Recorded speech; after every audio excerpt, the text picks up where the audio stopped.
कहानी है रामपुर गांव की, जहाँ के मर्द महिलाओं को हमेशा नीचा दिखाने की कोशिश में रहते। अरे अभी तक खाना नहीं आया, क्या मुझे एक और शादी करने की जरूरत है? नहीं जी नहीं, ऐसा मत करना, वरना मैं कहाँ जाऊंगी। खाना लेकर मैं अभी आई जी। गांव की पंचायत में भी फैसले हमेशा औरतों के खिलाफ ही रहते। मैं जो फैसला सुनाता हूँ वो भगवान की आज्ञा होती है।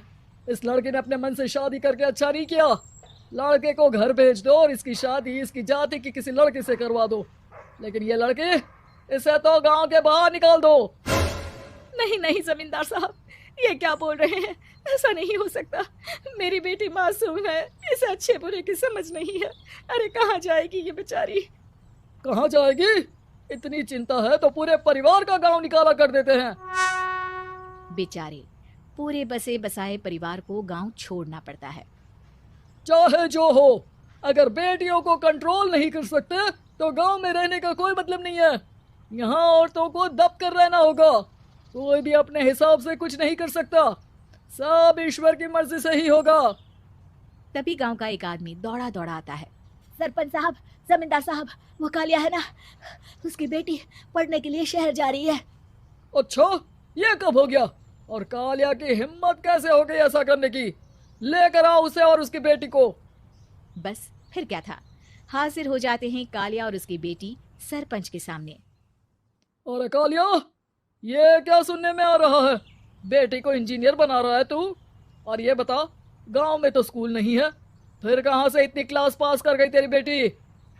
राधा, जो कि कालिया की बेटी है, उसे लगता है कि सरपंच उसकी तारीफ कर रहे हैं। सरपंच जी, मैंने ऑनलाइन पढ़ाई की है, डिस्टेंस लर्निंग से। सभी में मैंने अच्छे नंबर पाए हैं, जिसे देखते हुए शहर की इंजीनियरिंग कॉलेज में मुझे स्कॉलरशिप मिली है। वाह जी वाह, क्या होती है ये? पहले तो ये बताओ, फिर आगे की बात करते हैं। पूरा गांव राधा की बात सुन रहा था और राधा बोलती जा रही थी। तो ऐसे मैं फ्री में एक अच्छी शिक्षा लेकर गांव में जो कुछ परेशानियां हैं, जैसे बिजली, पानी और इंटरनेट जैसी समस्याओं के लिए काम करूंगी। मैं गांव को शहर से जोड़ने के लिए पुल का निर्माण करवाने का प्रस्ताव रखूंगी। मुझे पूरी उम्मीद है कि जल्द ही हमारा गांव भी तरक्की की राह पर चल पड़ेगा। राधा की बात सुनकर सारे गांव वाले ताली बजाने लगते हैं। सरपंच को समझ नहीं आता कि वो क्या करे। चुप रह नादान लड़की, गांव के खिलाफ जाने के लिए तुझे गांव से बेदखल कर दिया जाएगा, वो भी पूरे परिवार के साथ। और हाँ, अगर ठीक से गांव में रहना चाहती है तो ये पढ़ाई लिखाई छोड़ दे। हम तेरे लिए गांव का कोई होनहार लड़का देखेंगे। तभी गांव का एक आदमी बोल पड़ता है। अरे नहीं नहीं सरपंच जी, राधा बिटिया जो बता रही है, अगर वैसा हो जाए तो हम लोगों को पैसा कमाने के लिए बाहर नहीं जाना पड़ेगा। हाँ जी, और ना ही कोसों दूर पानी के लिए भटकना पड़ेगा। हमारे बच्चे भी अच्छी पढ़ाई कर सकेंगे और आगे बढ़ेंगे, ना कि हमारी तरह खेती करते बैठेंगे। क्यों गांव वालों, राधा बिटिया का साथ देना चाहिए ना। सरपंच देखता है कि गांव राधा के साथ है तो वो चुप हो जाता है। वो घर आकर अपने सलाहकार से बात करता है, जो बहुत ही चालाक किस्म का इंसान होता है।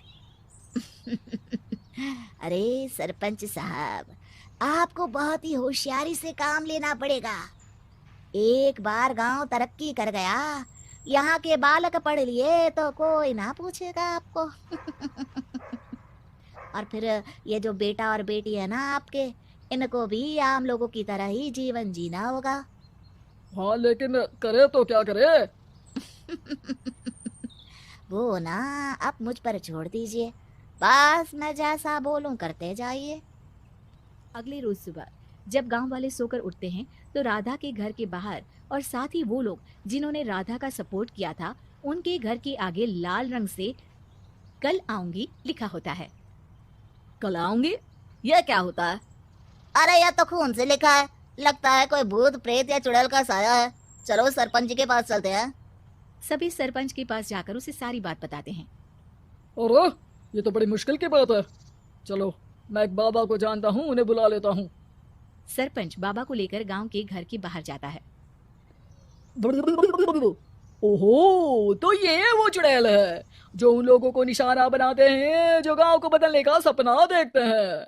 वो गांव को ऐसे ही संपन्न देखना चाहती है, वो नहीं चाहती कि कोई बाहरी यहाँ का कायाकल्प करे। क्या तुम लोगों में से किसी ने गांव को बदलने की सोच रखी है?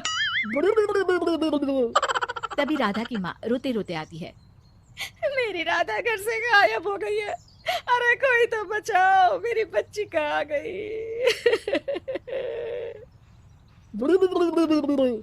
ले गई वो, चुड़ैल तेरी बच्ची को ले गई। अब वो उसे श्रापित करके छोड़ेगी, उस पर चुड़ैल का साया हो जाएगा। तभी बुरी सी हालत में राधा भी वहां आ जाती है। उसके बाल चुड़ैल की तरह फैले होते हैं और कपड़ों में खून लगा होता है। सभी राधा को देखकर डर जाते हैं। माँ, पता नहीं मुझे कौन उठा कर ले गया था। अरे दूर दूर हो जा चुड़ैल, अब हम लोग इस गांव में नहीं रुकेंगे। अरे कैसे बातें कर रहे हैं आप? कल तो आप मेरे भरोसे गांव का हुलिया बदलने, अपने बच्चों को पढ़ाने और तरक्की उन्नति की बात कर रहे थे, तो आज क्या हो गया आपको? ये फिर तुम लोगों को बहकाएगी।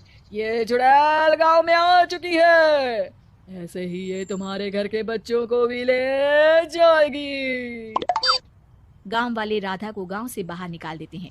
उसके माँ बाप रोते रहते हैं, लेकिन गांव वाले नहीं मानते। मैं भी अपनी बहन के साथ गांव के बाहर रहूंगा, लेकिन वो पढ़ाई नहीं छोड़ेगी। वहीं सरपंच के घर पर सलाहकार कहता है, देखा, सांप भी मर गया और लाठी भी नहीं टूटी। लेकिन अगले ही दिन सरपंच के घर के बाहर भी वही शब्द लिखे होते हैं। और फिर सरपंच की बीवी कहती है, हमारी बेटी को किसी ने अगवा कर लिया है। तभी राधा का भाई वहां आ जाता है। अरे गांव वालों, मैंने सरपंच जी की बेटी को देखा था, वो चुड़ैल उसे उठाकर ले जा रही थी। अरे क्या मजाक कर रहे हो? नहीं नहीं सरपंच जी, आप नहीं जानते, वो चुड़ैल अब आपकी बेटी में आ जाएगी, जैसे राधा के अंदर आ गई थी। तभी सरपंच की बेटी वैसी ही हालत में वहां आती है जैसे राधा आई थी। पापा, पता नहीं कैसे मैं गायब हो गई थी। चुड़ैल, इसके अंदर भी चुड़ैल का साया है, मारो इसे। अरे नहीं नहीं, इसे भी राधा के पास गांव के बाहर ही भेज दो। अरे चुप रहो, मेरी बेटी कहीं नहीं जाएगी, और चुड़ैल वुड़ैल कुछ नहीं होता है। अरे कैसे बात कर रहे हो सरपंच जी? आप तो बोल रहे थे कि आपका फैसला भगवान का ज्ञान होता है, तो अपने पर बात आई तो अब आप ऐसे बोल रहे हैं। अरे ना ना ना, आपको अपनी बेटी को त्यागना ही होगा। अरे बुलाओ बाबा को। राधा का भाई बाबा को ले आता है, जिसे अब गांव वालों के डर के कारण सच बोलना पड़ता है। मैं कोई बाबा नहीं हूँ, मैं तो मोची था। ये सलाहकार महोदय ने मुझे कहा था एक्टिंग करने को, अब वो मुझे पैसे देने वाले हैं। अब मुझे माफ कर दो। गलती हो गई, मुझे माफ कर दो। तभी वहां राधा आ जाती है। देखा सरपंच जी, जब गांव के बच्चे साक्षर होंगे तो आप जैसे लोगों की चालाकी नहीं चलेगी।